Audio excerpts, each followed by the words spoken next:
Assalamualaikum warahmatullahi wabarakatuh. Halo semuanya, kita dari kelompok T yang terdiri dari Halia Hanifah, Muhammad Alif, Aulia Mardatillah, Muhammad Arfi Hanabil, Salsabila Maulina, Bima Pramudia, dan Fakhri Al Baihaqi. Jadi apa itu ekonomi digital? Sebelum itu kita pasti sebelumnya pernah menggunakan aplikasi ekonomi digital. Contohnya adalah Gojek dan Tokopedia. Jadi ya tadi apa itu ekonomi digital? Ekonomi digital adalah segala bentuk aktivitas ekonomi yang berdasarkan teknologi informasi dan komunikasi atau ICTS. Ekonomi digital mengacu kepada internet ekonomi, new ekonomi, dan web ekonomi.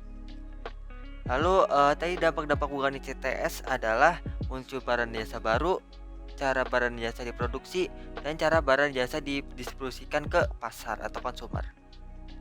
Lalu kita ke cara untuk mengembangkan ekonomi digital ini. Pertama adalah memperkuat investasi teknologi, mendukung kewirausahaan, mendukung perusahaan berbasis e-commerce, dan mendukung UMKM dalam pelaksanaan teknologi. Selanjutnya kita ke perkembangan ekonomi digital. Di perkembangan ekonomi digital ini ditandai banyaknya e-commerce yang muncul, banyak usaha dan bisnis yang bermunculan seiring dengan perkembangan ekonomi digital yang secara langsung dapat menyerap tenaga kerja. Bahkan Indonesia terdapat beberapa perusahaan telah menyandang unicorn, seperti contohnya OVO, lalu juga Tokopedia, lalu juga Gojek. Ekonomi digital juga merubah sistem mulai dari jual beli barang hingga jasa yang awalnya berjalan secara konvensional. Selanjutnya kita ke salah satu contoh ekonomi digital itu salah satunya adalah e-commerce. Jadi apa itu sebenarnya e-commerce? E-commerce itu adalah penjualan atau pembelian barang atau jasa yang dilakukan melalui jaringan komputer. Lalu e-commerce, perkembangan e-commerce di Indonesia adalah jumlah e-commerce di Indonesia meningkat 8% di tahun 2019.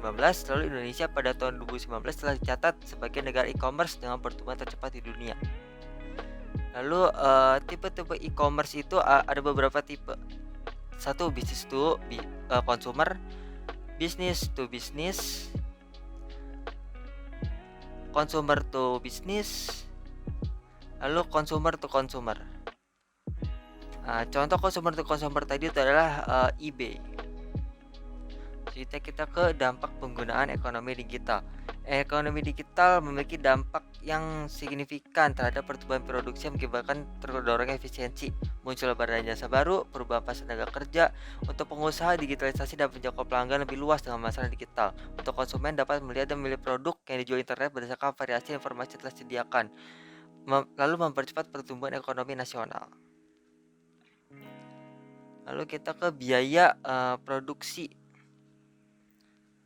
Pertama ada biaya informasi, biaya yang dihabiskan untuk mengumpulkan, menganalisis, dan memahami informasi seperti harga dan kondisi pasar. Lalu biaya negosiasi, biaya terkait dengan pengumpulan produk untuk pengiriman, menemukan pembeli, dan biaya negosiasi sebenarnya. 3. Pembiayaan menegakkan kontrak, biaya untuk memeriksa kinerja, kontrol kualitas, dan biaya hukum yang terkait dengan menegakkan kontrak. Lalu kita ke ekonomi digital di sektor pertanian. Pertanian digital adalah penggunaan teknologi digital untuk mengintegrasikan produksi pertanian dan produksi ke konsumen.